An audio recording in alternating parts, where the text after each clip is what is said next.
Welcome to Telugu soulful friend. అందరికీ నమస్కారం. స్నేహం అంటే ఏమిటి? మన జీవితంలో ఎవరి తోడుంటే మన దారి ఎలా మారుతుందో ఎప్పుడైనా ఆలోచించారా? ఈరోజు మనం వినబోయే చిన్ని కథ మన జీవితానికే అద్దం పట్టే కథ. ఒకానొకప్పుడు ఒక చిన్న పల్లెలో అత్యంత అమాయకంగా ఏ కల్మషం లేకుండా జీవించే ఒక చిన్న పిచుక ఉండేది. ఆ పిచుక జీవితం చాలా సరళమైనది. పొద్దున్నే లేచి గింజలు ఏరుకొని ఆకాశంలో స్వేచ్ఛగా ఎగురుతూ సంతోషంగా జీవించేది. అలాంటి ఒకరోజు ఆ పిచుక జీవితంలో ఒక కొత్త పరిచయం వచ్చింది. అవి ఒక కాకుల గుంపు. ఆ కాకులు చాలా తెలివిగా మాట్లాడేవి. పిచుకని చూసి ప్రేమగా పలకరించేవి. "నువ్వు చాలా మంచిదానివి. మా వెంట ఉండాలి" అని చెప్పేవి. ఆ అమాయకమైన పిచుకకి ఆ మాటలు చాలా నచ్చాయి. అవి తనను స్నేహంగా చూస్తున్నాయని అనిపించింది.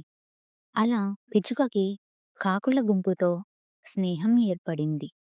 కానీ పిచుకని చూసిన మిగతా పక్షులు ఇలా చెప్పాయి: "ఈ కాకులతో స్నేహం చేయకు. వాటి నడవడి మంచిది కాదు. వాటి దారి తప్పు" అని ఎన్నోసార్లు హెచ్చరించాయి. కానీ పిచ్చుక ఏమనుకుంది తెలుసా? వాళ్ళు నన్ను బాగానే చూస్తున్నారు కదా! నాకు ఎలాంటి చెడు చేయలేదు కదా! అందరూ ఎందుకు ఇలా అంటున్నారు?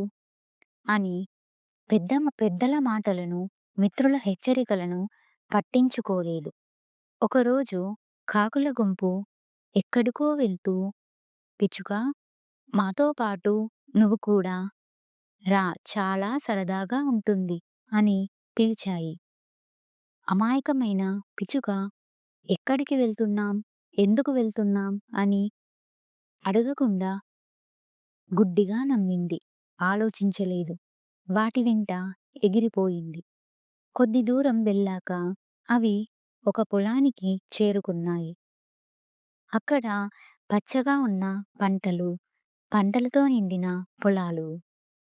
అప్పుడే ఆ కాకులు ఒక్కసారిగా పంటల మీద పడిపోయి మొక్కలను పీకడం, పంటను నాశనం చేయడం మొదలెట్టాయి.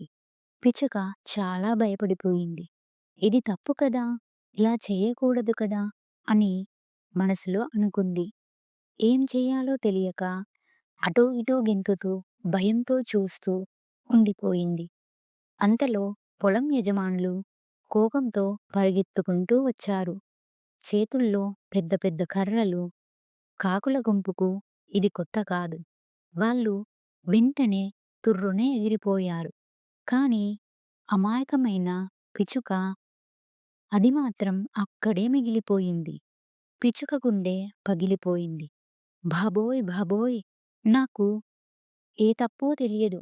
నేను ఏమీ చేయలేదు. నేను అమాయకురాలిని అని కన్నీళ్లతో వేడుకుంది. కానీ పంట నాశనం అయిన రైతుల కోపం పిచ్చుక మాట వినే స్థితిలో లేదు. "ఈ కాకులతో పాటు నువ్వూ ఉన్నావు కదా! నువ్వూ తప్పు చేసినట్టే" అని పిచ్చుక వైపు అసహ్యంగా చూసి మరో 2 దెబ్బలు వేశారు.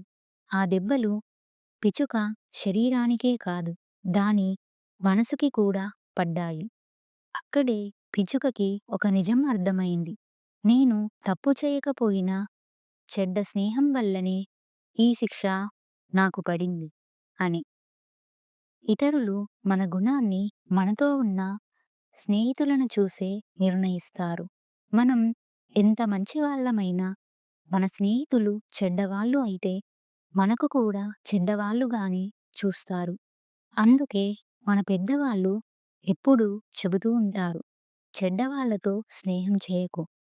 ఎవరి వెంట వెళ్తున్నావో ఆలోచించు అని.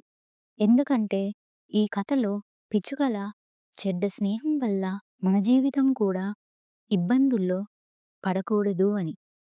స్నేహం డబ్బు చూసి కాదు, పదవి చూసి కాదు, పవర్ చూసి కాదు, గుణం చూసి, మనసు చూసి చేయాలి. మంచి స్నేహం ఉంటే జీవితం సాఫీగా సాగుతుంది. ఎలాంటి ఇబ్బందులు రావు. ఒక్కసారి ఆలోచించండి. మీ చుట్టూ ఉన్న వాళ్ళు మిమ్మల్ని, మీ జీవితాన్ని ఎటు తీసుకెళ్తున్నారు అని. ఈ వీడియో మీ మనసుకి ఖచ్చితంగా నచ్చింది అనుకుంటున్నా. మీకు నచ్చితే లైక్ చేయండి. మీ ఫ్రెండ్స్‌తో షేర్ చేసుకోండి. మీ ఒపీనియన్‌ని కామెంట్స్ ద్వారా మాకు తెలియజేయండి. ఇలాంటి మరెన్నో మంచి వీడియోల కోసం తెలుగు సోల్‌ఫుల్ ఫ్రెండ్ ఛానల్‌ని సబ్స్క్రైబ్ చేసుకోవడం మర్చిపోవద్దు. Thank you.